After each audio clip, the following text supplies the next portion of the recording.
Welcome back to Academia Biology and it's me Sachin. So guys, in body fluids and circulation we have finished with different types of circulation, and today we are going to start with a very important topic, that is cardiac conduction system. So now let's start with the structure of a cardiac muscle. सबसे पहले हम शुरू करेंगे cardiac muscle के structure से, and आपकी जो cardiac muscle है उसके कुछ स्पेसिफिक फीचर हम देखेंगे.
तो ये आपका एक टिपिकल सा कार्डियक सेल का स्ट्रक्चर है. देखने से आपको ये लग रहा होगा कि जो एक कार्डियक सेल एक सिंगल सेल है, बट ये ऐसा नहीं है. ये आपके बहुत सारे सिंगल यूनिट यानी कि आपके बहुत सारे कार्डियक सेल मिलके आपकी मसल की फॉर्मेशन कर रहे हैं. तो ये आपका एक सिंगल यूनिट है, this is your single unit. तो इसी तरह के बहुत सारे सिंगल यूनिट्स मिलके आपकी मसल फॉर्म करते हैं, सिंगल सेल. जो आपके दो एडजेसेंट कार्डियक सेल्स होते हैं, these are joined to each other by the help of junctions. ये कुछ स्पेसिफिक जंक्शंस की हेल्प से एक दूसरे से अटैच होते हैं. और जो आपके नेबरिंग आपके जो सेल्स होते हैं, ये आपके अटैच होते हैं by the help of intercalated discs. ये जो आपका जॉइनिंग स्ट्रक्चर प्रेजेंट, इसको हम बोलते हैं इंटरकैलेटेड डिस्क.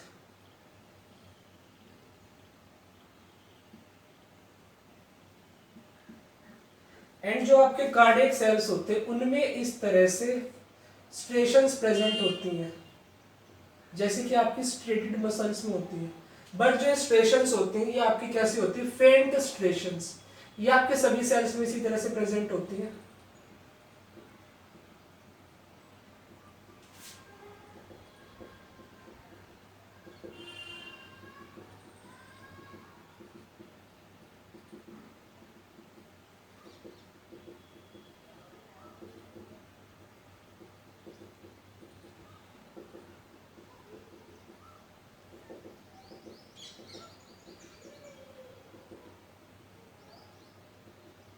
तो जो आपके कार्डियक सेल्स होते हैं उनमें इस तरह से स्ट्रेटेड मसल के जैसे फेंट्रेशंस होती हैं, फेंट्रेशंस. स्ट्रेटेड मसल्स में काफी प्रोमिनेंट होती है, कार्डियक मसल में थोड़ी सी फेंट होती है. तो ये हो गया आपका एक कार्डियक मसल का हम स्ट्रक्चर बोल सकते हैं, सिंगल सेल. तो ये आपका इस तरह से एक यूनिट है, बहुत सारे कार्डियक सेल मिलकर आपकी मसल का फॉर्मेशन करते हैं. Then we will move to the features of your cardiac muscle.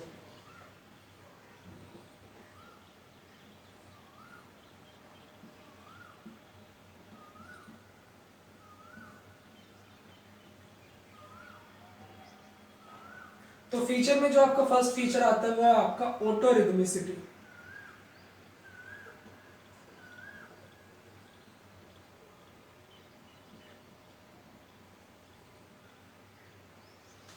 यानी कि जो आपकी कार्डियक मसल्स के जो सेल्स होते हैं कैसे होते हैं, ऑटोरिदमिसिटी. वो होते हैं आपके self excitatory, self excitatory. Then second feature है आपका कॉन्ट्रैक्टेबिलिटी. कॉन्ट्रैक्टेबिलिटी कॉन्ट्रेक्टेबिलिटी यानी कि जो आपके कार्डियक मसल सेल्स होते हैं, they are able to contract, वो आपके कॉन्ट्रैक्ट कर सकते हैं, यानी कि एबिलिटी टू रिस्पॉन्स या एबिलिटी टू शो कॉन्ट्रैक्शन।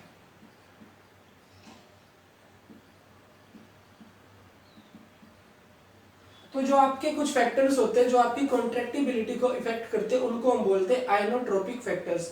जो कॉन्ट्रैक्टिबिलिटी को इंक्रीज करते हैं उनको बोलते हैं positively inotropic factors, and those which decrease the contractibility we call them as negatively inotropic factors.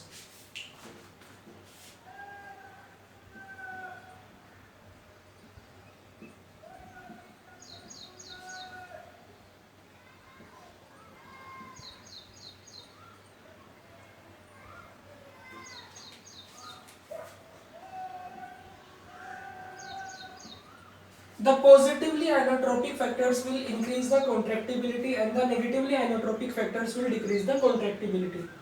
तो ये हो गया आपका contractibility. Then the next feature is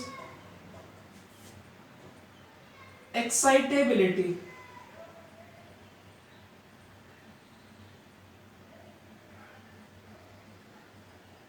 Ability to respond,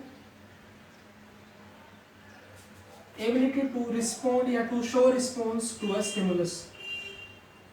किसी स्टिमुलस के अगेंस्ट कोई रिएक्शन शो करना, उसको हम बोलते हैं आपका एक्साइटेबिलिटी। तो देखो जो आपका रिस्पॉन्स होता है, तो वो रिस्पॉन्स क्या हो सकता है? वो रिस्पॉन्स हो सकता है आपका मेम्ब्रेन पोटेंशियल में change in membrane potential,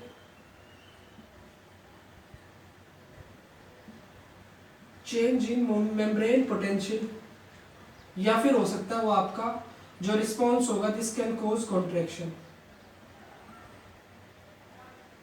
then फिर से यहाँ पे जो आपके स्टिमुलस होते हैं, इसमें कुछ ऐसे फैक्टर्स होते हैं जो आपकी एक्साइटेबिलिटी को इंक्रीज करते हैं, उन फैक्टर्स को हम बोलते हैं positively bathmotropic factors, and the factors which decrease the excitability we call them as negatively bathmotropic factors.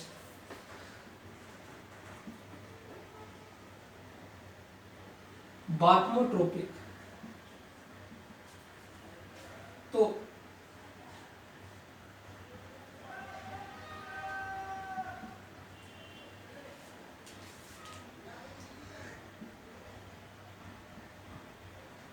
positively bathmotropic factors will increase excitability, negative bathmotropic factors will decrease excitability. then इसी के बाद जो आपका next feature आता है वो है आपका सेंसाइटिव।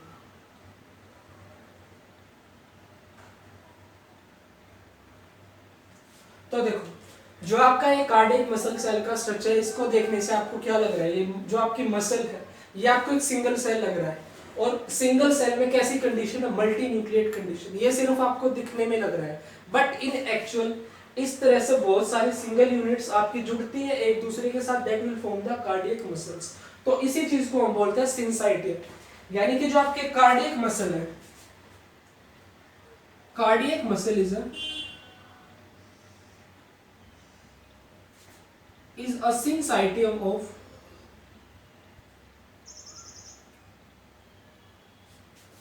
cardiac muscle is a syncytium of multiple, or we can say many cardiac cell.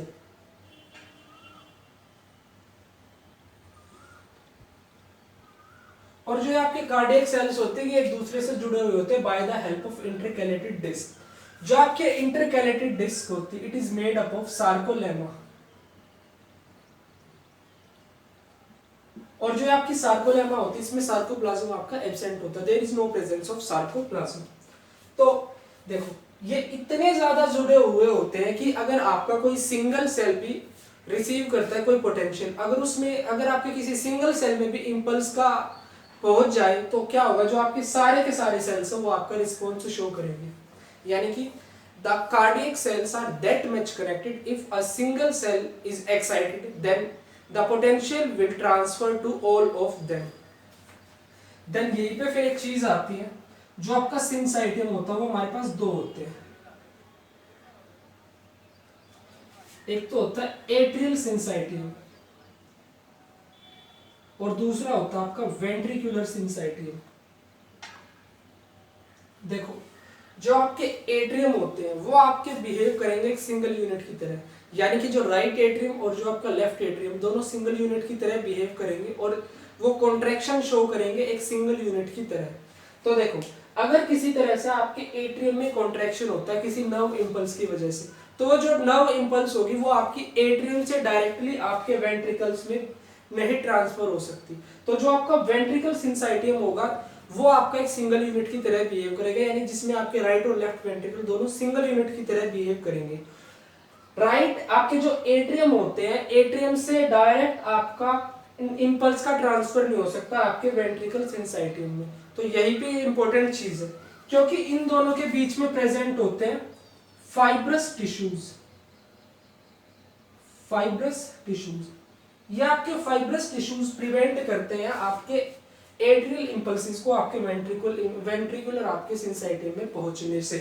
तो उस चीज के लिए जो आपकी इंपल्सेस होती है उनको आपके एट्रियम से वेंट्रिकल में पहुंचाने के लिए हमारे पास एक स्पेसिफिक सिस्टम होता है, उसको हम बोलते हैं एवी सिस्टम। तो उसके लिए हमारे पास एक important system AV system. AV system किस लिए है? To transport the impulses from atrium syncytium towards the ventricular syncytium. तो ये हो गया आपका सिंसाइटियम के बारे में। एंड दूसरी चीज मैंने आपको बताया था कि जो आपके सेल्स होते हैं वो इतने ज्यादा जुड़े हुए होते हैं कि अगर एक सिंगल सेल भी एक्साइट हो जाए तो वो सारे के सारे आपका रिस्पॉन्स शो करेंगे।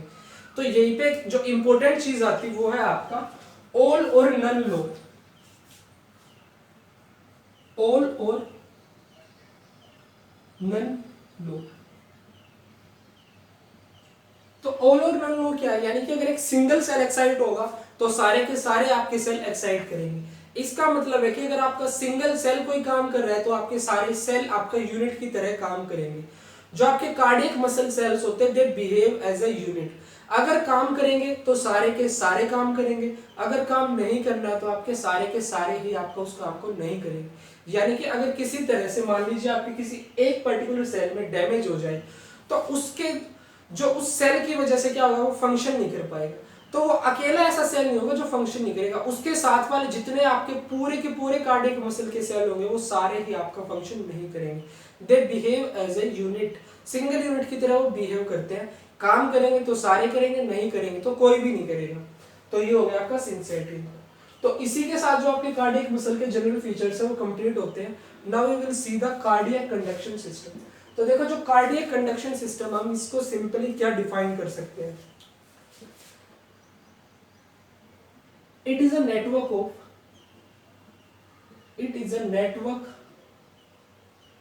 of special muscle fibers,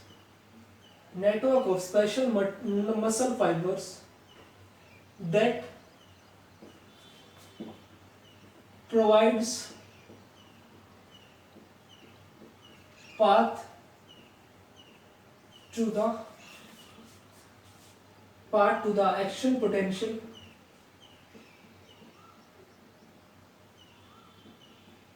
to spread throughout heart, to spread through the entire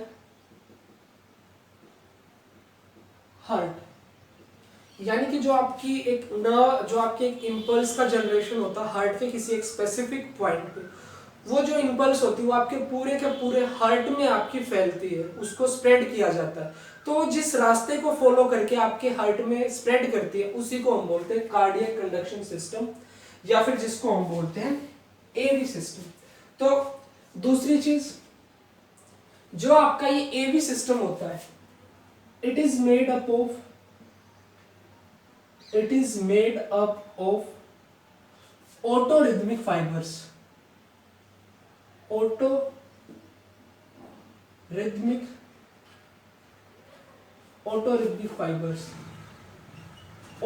fibres यानी कि जो आपके फाइबर्स होंगे वो कैसे होंगे? Self excitatory.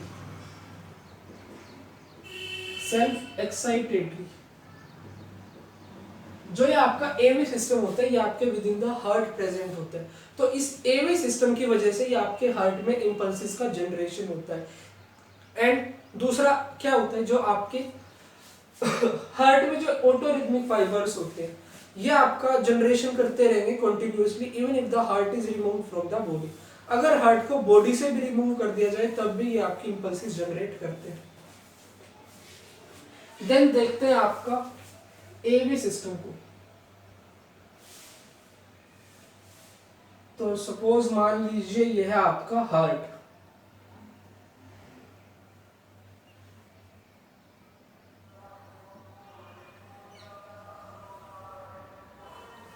ये है आपका हार्ट का राइट एट्रियम। राइट एट्रियम में आपकी होती है आपकी सुपीरियर वीना कावा की opening. Just inferior to the opening of superior vena cava we have a node. इस नोड को हम बोलते हैं एवी नोड। ये है आपकी एवी नोड या फिर एट्रियोवेंट्रिकुलर नोड। एट्रियोवेंट्रिकुलर नोड ये आपकी कंडक्शन सिस्टम का फर्स्ट पार्ट है। एंड देखो जो आपकी एवी नोड है ये क्या है, it is a modified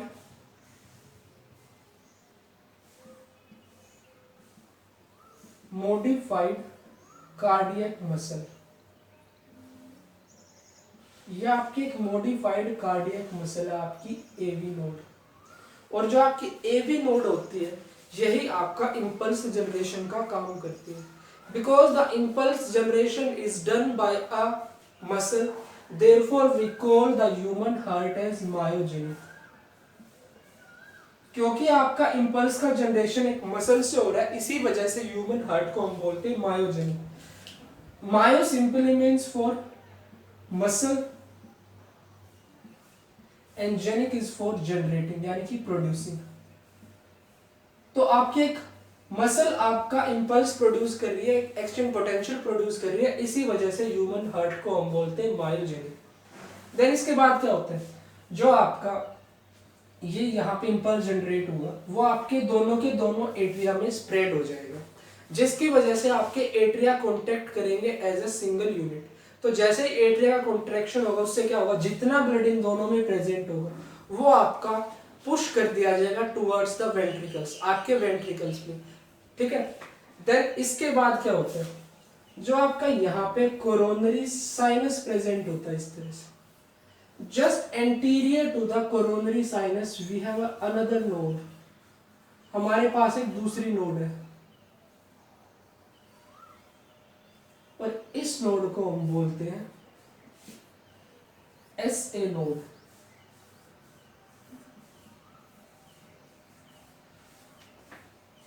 sorry, ये तो है आपकी एस ए नोड और ये है आपकी एवी नोड। थोड़ा सा इसमें मिस्टेक हो गया but that's not a big deal, ठीक कर सकते हो आप इसको, जिसको हम बोलते हैं sinoatrial node. This is sinoatrial node. और जो आपकी दूसरी नोड है इसको हम बोलते हैं atrioventricular node. Atrioventricular node.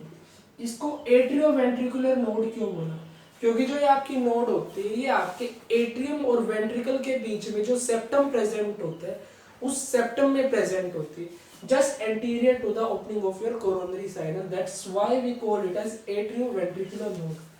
This is the second part of your conduction system.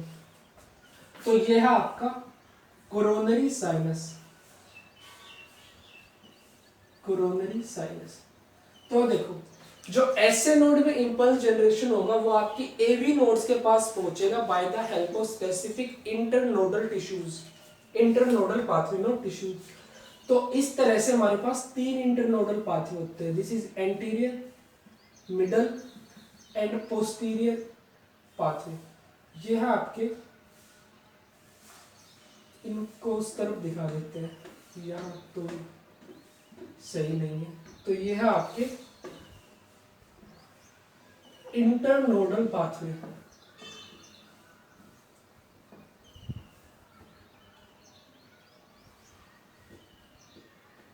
ठीक है। ये कौन से होते हैं आपके internodal pathway, anterior, middle and posterior. बात की जाए इंटरनोडल पाथवे के फंक्शनिंग की, तो इनका फंक्शन क्या होता है? स्प्रेड या फिर transfer action potential from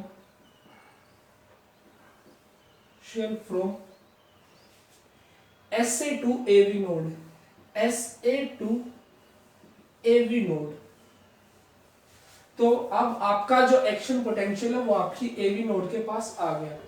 then जो आपकी AV नोड होती है, आपकी AV नोड से फर्दर ये एक्सटेंड करती है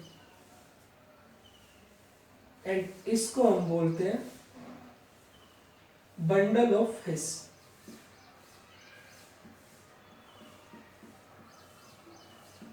तो ये है आपका कार्डियक कंडक्शन सिस्टम का थर्ड पार्ट, बंडल ऑफ हिस। देखो जो आपका बंडल ऑफ हिस है ये काफी इंपॉर्टेंट पार्ट है।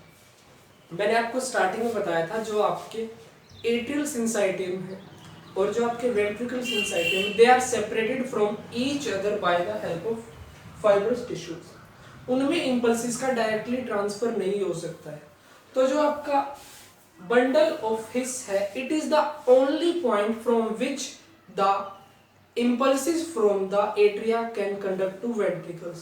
जो आपके एट्रिया से impulses आती है वो आपके वेंट्रिकल में यही से कंडक्ट होती है। तो इसलिए आपका जो बंडल ऑफ हिस है ये बहुत ही इंपॉर्टेंट है।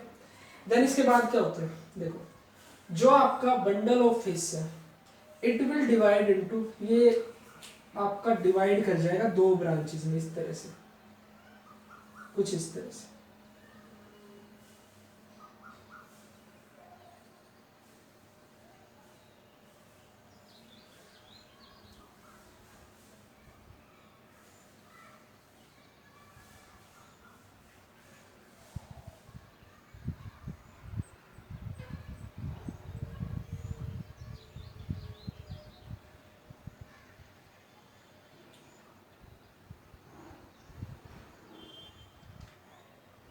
जिनको हम बोलते हैं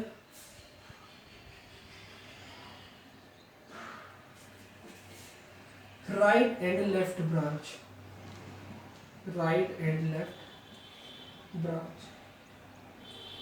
this is the fourth part of your conduction system. Then from the bundle of His, bundle of His से it will further extend and branch into your ventricles for to spread the potential across all of your ventricles. तो इस तरह से further spread करता है और branch करता है to spread the action potential throughout your ventricles, आपके वेंट्रिकल्स पे एक्शन पोटेंशियल को स्प्रेड करने के लिए। तो इनको हम बोलते हैं, जो फर्दर ब्रांचिंग है आपके राइट और लेफ्ट ब्रांच की, these are your Purkinje fibres, Purkinje fibres. जो आपके पुरकिंजे फाइबर्स होते हैं, they spread the impulses in the entire part of your ventricles. And जैसे ही आपका इम्पल्स स्प्रेड होगा, उससे क्या होगा, जो आपके वेंट्रिकल्स होंगे they will contract as a single unit. और उनके कॉन्ट्रैक्शन से क्या होगा, जितना भी ब्लड आपके वेंट्रिकल्स में प्रेजेंट होगा, राइट और लेफ्ट वेंट्रिकल में, वो सारा का सारा आपका सेमील्यूनर वॉल्स के थ्रू अपवर्ड उसको पुश कर दिया जाएगा। तो इसी तरह से जो आपका कंडक्शन सिस्टम वाला पार्ट था वो कंप्लीट होता है। तो I hope you have understood the cardiac conduction system, या फिर जिसको हम बोलते हैं AV system, and the basics of the cardiac muscle, और जो इसके स्पेशल फीचर्स हैं वो भी शायद आपको समझ में आ गए हैं। अगर आपको अभी भी कुछ समझ नहीं आया है तो आप मुझको कमेंट सेक्शन में पूछ सकते हैं, या फिर रिवाइंड करके वीडियो को देख सकते हैं अच्छे से समझने के लिए। तो इसमें मोस्ट ऑफ द थिंग्स हम एक्सप्लेन कर चुके हैं, शायद ही कोई ऐसी चीज़ है जो भी बची होगी। तो so guys, thank you for watching me carefully and stay tuned for the next one.